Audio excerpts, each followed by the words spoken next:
baby monitor picked up something, not human. The house was old. Older than the real estate agent let on, I suspected. Sarah loved the exposed brick and the quirky angles, the character she called it. I saw drafty windows and potential for mold. But Sarah's smile when she pictured Lily growing up here, that settled it. Lily was 6 weeks old, a tiny, perfect thing that had turned our world upside down. I loved her fiercely, a primal, overwhelming kind of love that made me want to shield her from everything, even the dust motes dancing in the sunlight. Sarah went back to work last week, 3 days a week, a merciful compromise she negotiated. But those 3 days felt like an eternity. I was alone with Lily, swimming in a sea of dirty diapers, sterilizing bottles, and fighting a losing battle against sleep deprivation. The baby monitor was my lifeline. A cheap thing, really, a garage sale find. But it did the job. I could hear Lily breathing, a comforting rhythm that eased my anxiety. Then the static started. Just a faint hiss, barely audible. I figured it was interference from the microwave or Sarah's phone. I adjusted the antenna, fiddled with the volume, and it went away. But it came back, and it changed. It wasn't just static anymore. It was a whine, high-pitched, almost painful, like nails on a chalkboard, but inside my head. You hear that? I asked Sarah that night, holding the monitor up to her ear. She frowned, rubbing her eyes. Hear what? Just static, babe.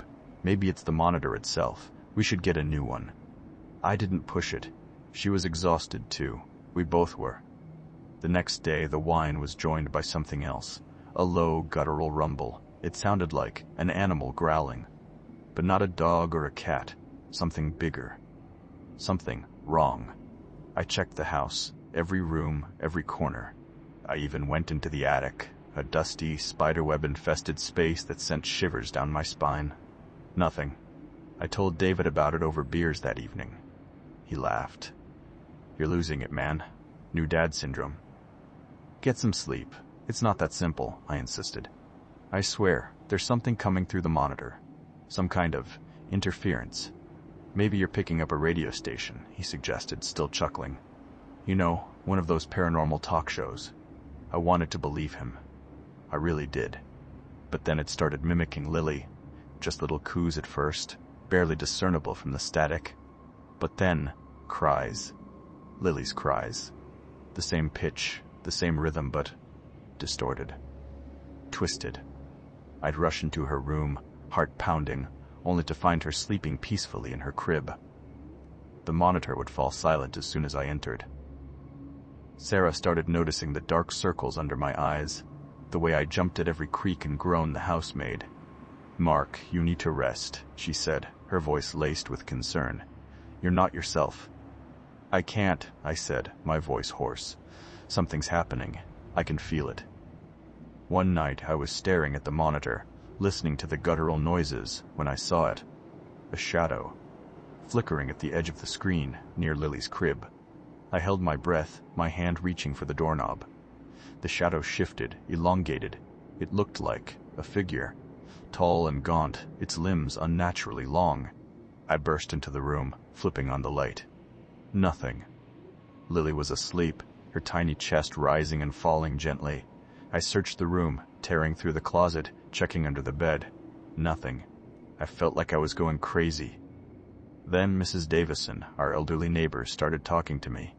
She'd always been friendly, but now there was a strange intensity in her eyes. This house has history, you know, she said one afternoon, as I was taking out the trash. Old spirits. They don't like being disturbed. Spirits? I scoffed, trying to sound dismissive. You don't believe in that stuff, do you?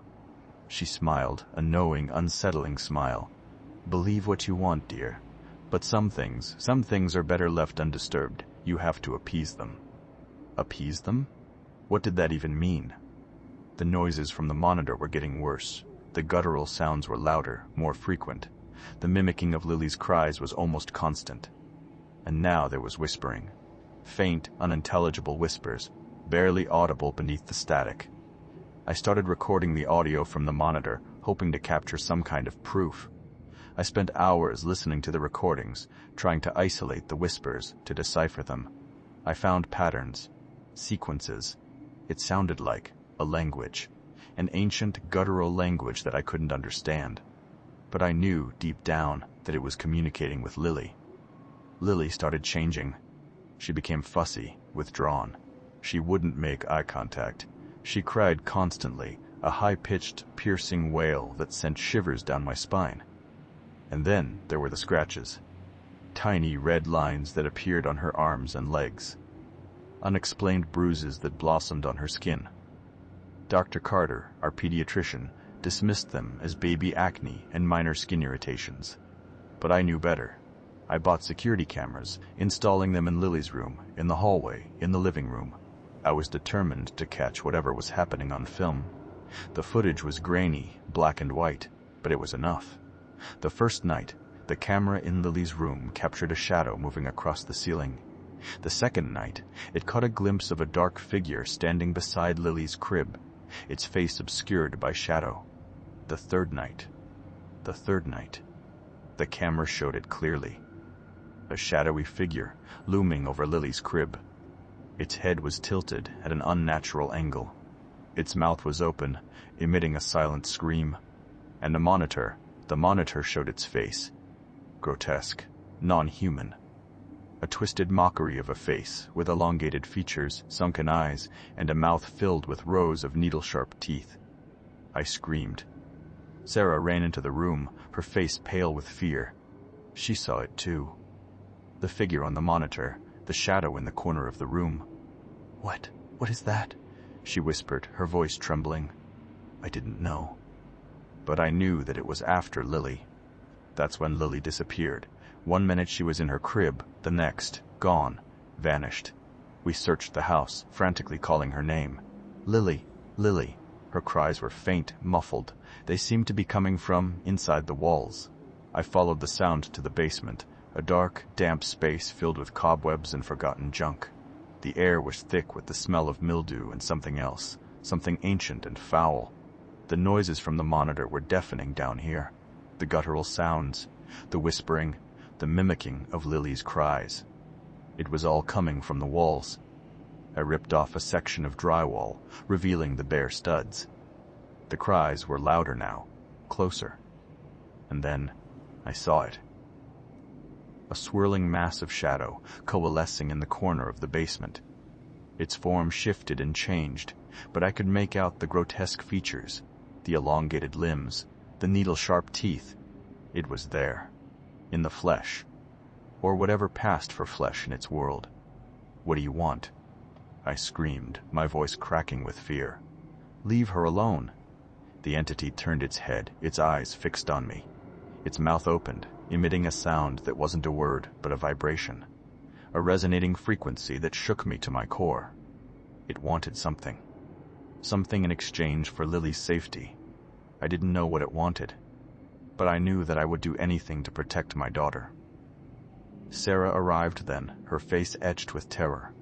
She'd seen it too. She knew it was real. "Mark, no!" she screamed as I reached into my pocket. I pulled out the small wooden carving my grandfather had given me. It was the only thing I had left of him. "Take it," I said, my voice trembling. "Just leave her alone." The entity reached out a long, skeletal hand and snatched the carving from my grasp. The shadow receded, the noises subsided.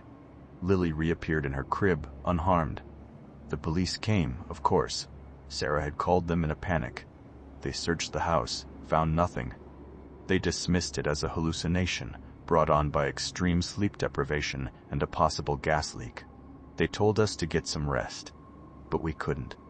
The noises from the monitor had stopped, but a faint rhythmic clicking could still be heard in the dead of night, coming from inside the walls.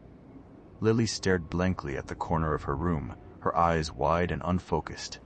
She seemed to be interacting with something unseen. I was haunted, questioning my sanity, fearing for my family's future. The last thing I heard was the monitor. Static, then a single chilling whisper. Lily. Or maybe it was me.